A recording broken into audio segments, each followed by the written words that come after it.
9 ақпан қазақ поэзиясы үшін айтулы ақын Мұқағали Мақатаевтың туған күні. Ақынның құрметіне орай отандық режиссерлер де сырт қалмақ емес. 10 жылдан бері көрермен назарына ұсынылған Мұқағали спектаклі сенбі күні де өз көрерменіне жол тартпақ. Қалибек Қуанышбаев атындағы Қазақ драма театры ақынның бұл жылғы туған күнін де ерекше атап өтпек. Барша астаналық тұрғындарға және Астананың қонақтарына құлақ қағыс айтып өтейік, сенбі күні Мұқағали спектаклін көруге мүмкіндік бар. Ал Мұқағалидың рөлін сомдап шыққан әртіс Жанқалдыбек Төленбаев пен біздің әріптесіміз сұхбаттасып қайтты.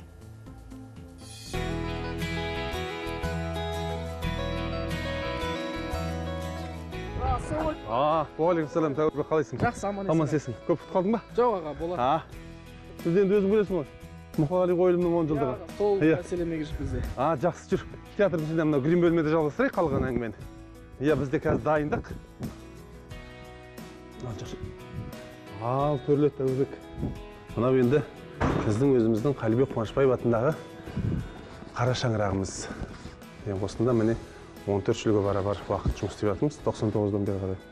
Мына жақта қарасам, міне біздің үлкен режиссерларымыз, Қалқағыр Мәзір Ерманбетов, Қадыр аға Жетпісбаев, театрда ең алғаш асқан осы елдің атта Жақып Омар, біздің актерлар барлығы.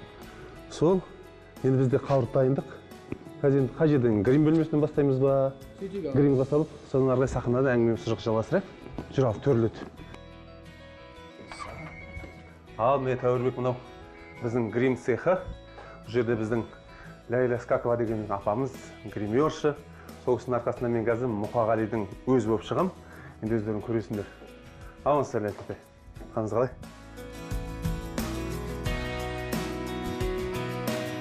Мен жалпы осы пьесаны әкелген уақытта мен Серік ағамыздан сұрадым Тұрғынбектен. Жалпы сонда ол кісі айтады, мен өзімді көрдім дейді осы театрда жүргенде бір спектакльдерде. Сонан кейін о менің Мұқағалиға ұқсас геройым табылды деп осы пьесаны жаздым деді. Сонда маған ол кісінің айтқаны, сенің түр тұлғаң, жалпы келбетің, бет пішінің мына штрихтар дейміз ғой. Жалпы соны ұқсастық бар сол кісіге дейді. Содан бір күні спектакльдің барысында бір шығатын жері бар, партияның хатшысына бара жататын жер. Сол хатшыдан алдынан шыққаннан кейін Мұқағалидың жүріп келе жататын жер бар. Сонда мен сахнаға сол Қостанайда ойнап жатқан уақытта көзімнен жас шығып кетті. Жас шығып жүріп келе жатыр екен. Содан сол Жамбылбек ағамыз, марқұм Жамбылбек ағамыз спектакльден кейін шығып, сен ананы біреу айтты ма саған дейді. Аға, қай сахнадан десем, сен ана Мұқағали жылап келе жатады ғой дейді. Сонан кейін сол жерін дейді, жоқ десем, ой алла дейді. Мен сол Мұқағалидің сөйтіп жылап келе жатқанын көріп едім дейді. Панфилов көшесімен жоғары қарай, опера театрына қарай келе жатыр екен. Мен өзіміздің консерваторияның жанынан шықтым дейді. Сонда Мұқағалидың үстінде бір трико бар бұтында дейді. Үстінде бір пальтосы бар. Сонымен көзінен жас ағып пара-пара жылап келе жатыр дейді. Сен жаңа сөйтіп за кулисам жылап атып шыққан уақытта сол Мұқағалидың сол жері көз алдыма елестеді дейді ғой.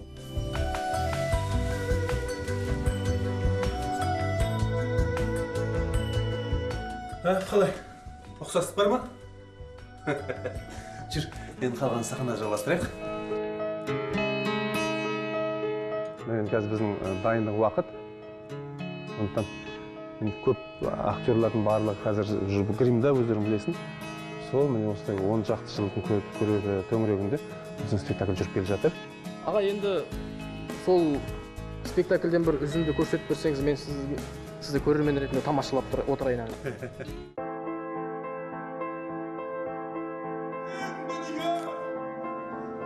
Көрсіңдаш мен келемін, алыңдаған ақыл бар сенде менің, бір ақтындар бұйығып шөлдегенім, бұлалықтар бұсанып терлегенім, аспанымдай кейсәпке күрсінемін, жаққатымды шүгедім, кем дүние, керемет қалпым, жүрек болып кеудемде, кірші менің.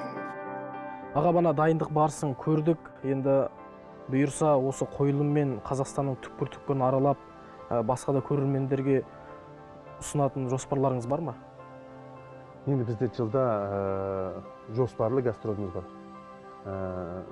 Бұл Мұқағали қойылыммен айттым ғой, жаңа 10 күн біз Қостанайда 10 күн болды. 10 күнде де зал толы. Біз бұнымен Ташкентке де бардық, Қырғызстанға бардық, бұнымен Башкирияға бардық. бар жерде осы Мұқағалиға деген, жалпы осы қойылымға деген көрерменнің ықыласы өте бөлек. Жалпы осы қойылымның сахналанып келе жатқанына 10 жылдан асты.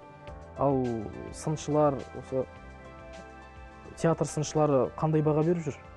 Енді ең алғаш осы Мұқағали шыққаннан кейін, спектакль шыққаннан кейін біз Алматыға сапар шектік. Сонда Ғабит Мүсірепов атындағы жастар театрында біз өзіміздің осы жоспарлы гастролімізбен барған уақытта бұны Бағбек Құндақбаев деген үлкен ақсақалымыз көрген. Сонда ол кісі өте жоғары жақсы баға берді. Ең бірінші осы маған жалпы осыншама бойыма сіңірген бұл жердегі мен спектакльді қойған Қазақстан еңбек сіңірген қайраткері Болат Ұзақов ағамызға мен үлкен рахметімді айтамын. Осы әрбір сөзге, әрбір өлеңге мағына бергізіп, жалпы мен бұрын поэзияға жоқ адам едім. Осы спектакльден кейін менің бір жүрегімнің бір түкпірі осы поэзияға деген ықылас бөлек болды. Осы театрдың ішкі өмірімен біраз таныстырдыңыз, келелі сұхбат бердіңіз, сізге көп алғыс білдіреміз. Белгілі, таңертең біз көңілімізді көтеретін бір бағдарламалардың бірі ғой. Сондықтан енді сіздердің ұжымдарыңызға, жалпы ұлттық телеарнаға, оның ішінде сіздердің бағдарламаңызға мен үлкен алғысымды білдіремін.